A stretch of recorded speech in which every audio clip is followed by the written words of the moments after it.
சிவகங்கை மாவட்டம் சிங்கம்புணரி வேங்கைப்பட்டியில் விவசாயம் செழித்து அறுவடைகள் முடிந்த பிறகு உச்சிகருப்பர் சுவாமி மற்றும் பரிவார தெய்வங்களுக்கு தைப்படையல் நிகழ்ச்சி நடைபெற்றது. அதைத் தொடர்ந்து நடைபெற்ற மஞ்சுவிரட்டில் 200க்கும் மேற்பட்ட காளைகள் சீறி பாய்ந்தன.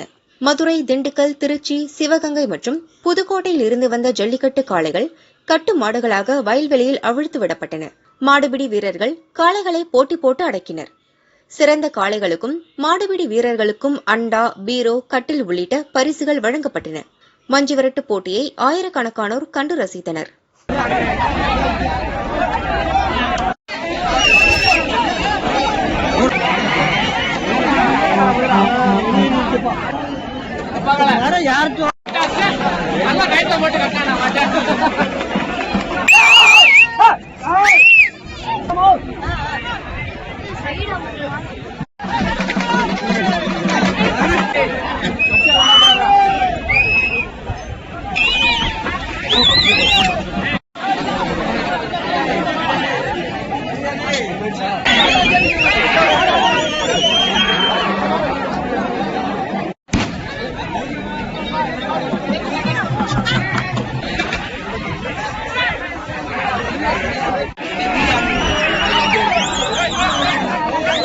ஆடா